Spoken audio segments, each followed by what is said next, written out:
estáis? Bienvenidos, yo soy Luna y este es mi canal Luna Wine. En el día de hoy estamos en directo en Twitch y vamos a leer la tercera parte de la introducción del primer libro de Anti-Marx, que está siendo épico en verdad. Así que nada, recordaros que si queréis apoyar esta sección podéis dejar vuestras donaciones, podéis suscribiros de pago o simplemente suscribiros para que os sigan saliendo los próximos vídeos en formato audiolibro de este maravilloso libro. Y comenzamos. Un esclavo no es una categoría natural, sino la palabra con la que designamos una determinada relación social por la que una persona se ha convertido en propiedad de otra y por la que, en consecuencia, es manejada como una herramienta de trabajo bajo su control. Un asalariado no es más que la palabra con la que designamos a una persona que carece de medios de producción y que al no poder fabricar por sí solo los medios que necesita para subsistir, se ve forzado a venderle su fuerza de trabajo a otra persona, un capitalista, quien por tanto lo domina durante la jornada laboral y se termina apropiando del fruto de su trabajo.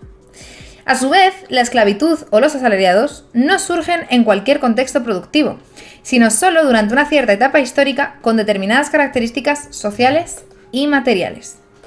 Sin embargo, muchos economistas a los que Marx descalificaba como vulgares solo se dedicaban a reflexionar partiendo de las formas sociales predominantes en su época, sin cuestionarse qué había detrás de ellas o cuáles eran sus determinantes. Tomaban ciertas categorías económicas, tales como capital, dinero, crédito, esclavo, siervo, interés, renta, asalariado, empresario, terrateniente, etc., como inmutables, eternas y naturales, cuando en realidad no son más que, como decimos, la denominación cosificada que reciben determinadas relaciones sociales de producción, vigentes durante una determinada etapa de la historia. Las categorías económicas no son más que las expresiones teóricas, las abstracciones de las relaciones sociales de producción. Por ejemplo, la esclavitud parece una categoría natural dentro del esclavismo, la servidumbre de la tierra parece natural dentro del feudalismo, y el capital y el trabajo asalariado parecen naturales dentro del capitalismo. Pero esclavo, siervo u obrero solo son categorías que sintetizan las relaciones productivas y distributivas entre hombres, vinculadas a esos periodos históricos concretos y que esconden determinadas relaciones contradictorias entre clases.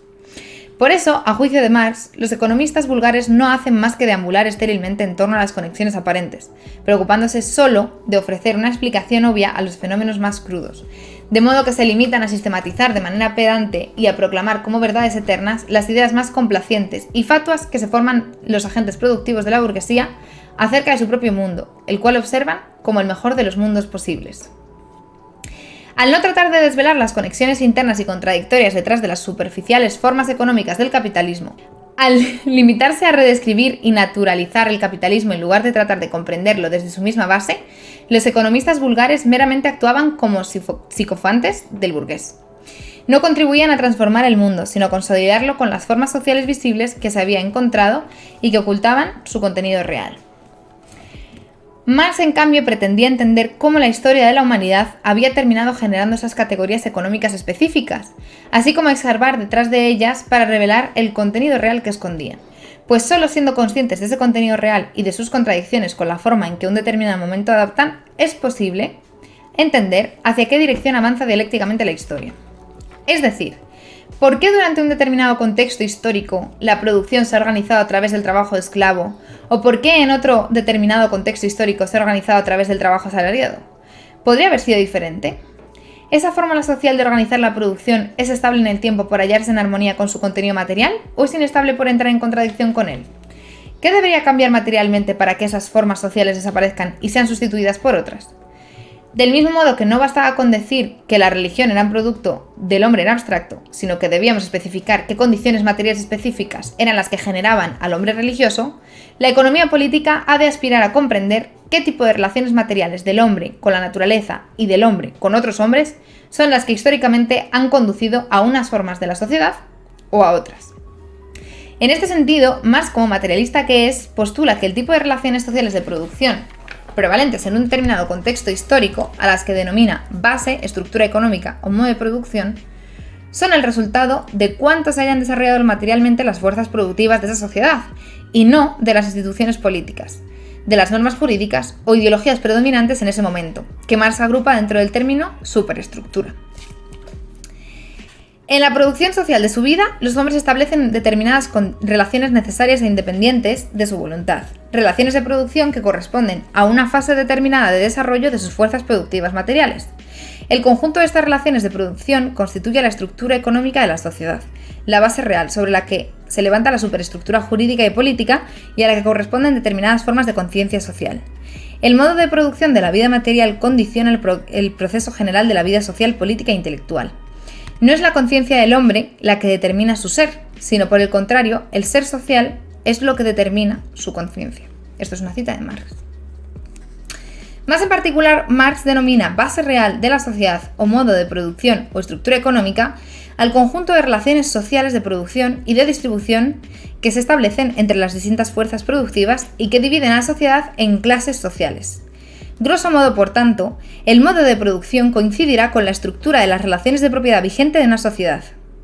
A su vez, Marx llama superestructura o modo de concepción a todas las restantes exteriorizaciones ideológicas de esta sociedad: costumbres, cultura, religión, normas jurídicas, estructura política, arte, las cuales están, en última instancia, determinadas por su base real. La base real, a su vez, viene determinada por el grado de desarrollo de las fuerzas productivas. La base real siempre se corresponde de manera natural con un determinado grado de desarrollo del trabajo, esto es, de su productividad social. Y a su vez, la superestructura viene determinada por la base real, aun cuando también ejerza cierta influencia sobre el modo en el que ésta se expresa. Las ideas dominantes no son otra cosa que la expresión ideal de las relaciones materiales dominantes, las mismas relaciones materiales dominantes concebidas como ideas. La conciencia del hombre cambia con cada cambio en sus condiciones de vida. La producción intelectual se transforma cuando lo hace la producción material. Las relaciones legales y las formas de Estado no pueden explicarse ni por sí mismas ni apelando al desarrollo general de la mente humana, sino que hunden sus raíces en las condiciones materiales de vida. Y aquí nos viene la primera figura del libro, ¿vale? En la que nos cuenta superestructura, ¿no? Cultura, religión, política, derecho, educación. Después, base o modo de producción. Conjunto de relaciones sociales de producción y distribución que vivía la sociedad en clases sociales. Y aquí abajito, fuerzas productivas con un determinado nivel de desarrollo. Como veis, esta es bidireccional y esta pues, es unidireccional, ¿no? Que aplica también sobre la base. Seguimos. Así, las relaciones sociales de producción y de distribución, el modo de producción o base, se organizan históricamente de tal manera que maximicen el aprovechamiento de las fuerzas productivas existentes, así como su ulterior desarrollo, y la superestructura adopta aquella forma que permita reforzar y legitimar socialmente ese modo de producción históricamente contingente, pero necesario. Ninguna formación social desaparece antes de que se desarrollen todas las fuerzas productivas que caben dentro de ella, y jamás aparecen nuevas y más elevadas relaciones de producción antes de que las condiciones materiales para su existencia hayan madurado dentro del marco de la antigua sociedad. Ahora bien, si la tecnología cambia lo suficiente y las fuerzas productivas se desarrollan de tal manera que para su máximo aprovechamiento y ulterior desarrollo es necesario modificar las relaciones de producción y distribución, el régimen de propiedad dentro de esa sociedad, entonces el modo de producción determinará cambiando, es decir, la forma social cambia para permitir el desarrollo del contenido material. Al llegar a una fase determinada de desarrollo, las fuerzas productivas materiales de la sociedad entran en contradicción con las relaciones de producción existentes, o, por expresarlo en términos jurídicos, con las relaciones de propiedad que habían estado vigentes hasta el momento. De haber sido formas que contribuían al desarrollo de las fuerzas productivas, estas relaciones de propiedad pasan a ser sus grilletes, y se abre así una época de revolución social. Al cambiar la base económica, se transforma más o menos rápidamente toda la inmensa superestructura erigida sobre ella. La acumulación cuantitativa de aumentos de la productividad de las fuerzas productivas termina provocando una transformación cualitativa del modo de producción, que a su vez también altera toda la superestructura que descansaba sobre él. En cierto modo, pues, podemos decir que la tecnología disponible, en el sentido amplio del término, determina las formas sociales a través de las que se organizan las relaciones de producción, y éstas generan un marco institucional, ideológico y cultural que las naturaliza y las consolida. Del mismo modo que una innovación militar cambia la forma de organizar los ejércitos y de librar la guerra, una innovación productiva modifica las relaciones sociales de producción y distribución. En la producción, los hombres no solo establecen relaciones con la naturaleza, sino que cooperan de alguna manera con otros hombres. Para producir, los hombres establecen determinados vínculos y relaciones, y a través de estos vínculos y relaciones sociales, y solo a través de ellos, es cómo se relacionan con la naturaleza y cómo producen. Estas relaciones sociales que establecen los productores entre sí, las condiciones que intercambian sus actividades y participan en el proceso de producción conjunto, variarán obviamente según el carácter de los medios de producción. Con la invención de un nuevo instrumento de guerra, el arma de fuego, hubo de cambiar necesariamente toda la organización interna de los ejércitos. Cambiaron las relaciones mediante las que los individuos podrían conformar un ejército y actuar como un ejército, y también cambiaron las relaciones entre los ejércitos. Por consiguiente, las relaciones sociales dentro de las que los individuos producen, las relaciones sociales de producción, cambian, se transforman, cuando cambian y se desarrollan los medios materiales de producción, las fuerzas productivas. O dicho de un modo más directo, el molino de vapor genera la sociedad burguesa. Las relaciones sociales están íntimamente vinculadas a las fuerzas productivas. Al adquirir nuevas fuerzas productivas, los hombres cambian de modo de producción, y al cambiar el modo de producción, al cambiar la forma en la que se ganan la vida, cambian todas sus relaciones sociales. El molino movido a brazo nos da la sociedad del señor feudal, el molino de vapor, la sociedad del capitalista industrial. Los mismos hombres que establecen sus relaciones sociales de acuerdo con su productividad material, también producen los principios, ideas y categorías que se ajustan a esas relaciones sociales. Por lo tanto, estas ideas y categorías son tan poco eternas como las relaciones que expresan. Son productos históricos y transitorios.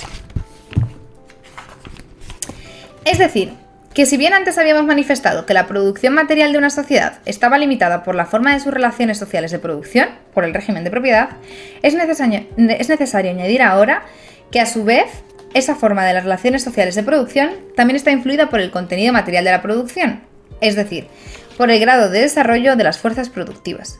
Cuanto mayor sea el grado de desarrollo de las fuerzas productivas, más podrá independizarse la organización social de las limitaciones materiales que le impone la naturaleza. Por consiguiente, y como señalábamos antes, ambas determinaciones entrarán en contradicción dialéctica.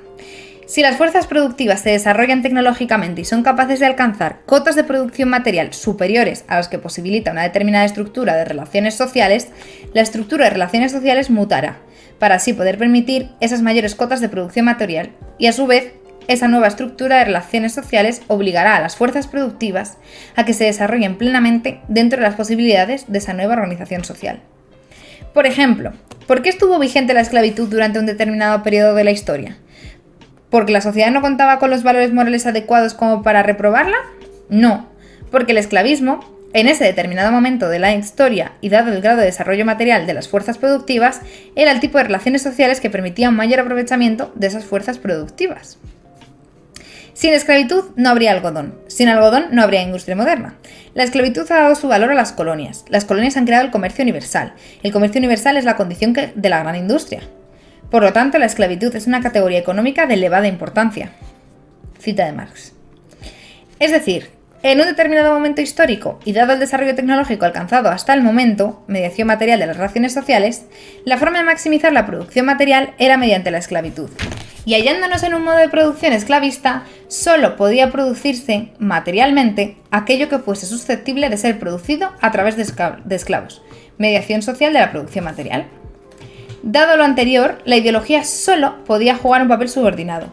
Cuando la esclavitud era históricamente necesaria para maximizar la producción social, la ideología predominante era la que legitimaba la esclavitud. Cuando la esclavitud no solo dejó de ser históricamente necesaria para maximizar la producción social, sino que incluso se convirtió en un obstáculo para la misma, la ideología predominante dejó de ser legitimar la esclavitud. Por eso, las causas últimas de transformaciones sociales y de revoluciones políticas no son resultado de los esfuerzos de la voluntad, sino producto de las realidades materiales de la situación. De modo que la esclavitud no puede ser abolida sin la máquina de vapor y sin la mula de hilar. La servidumbre no puede ser abolida sin las mejoras en la agricultura. La liberación es un acto histórico, no un acto mental, y es alcanzado gracias a las condiciones históricas, es decir, al nivel de la industria, del comercio, de la agricultura, de las interrelaciones, y por tanto, según los distintos estadios del desarrollo.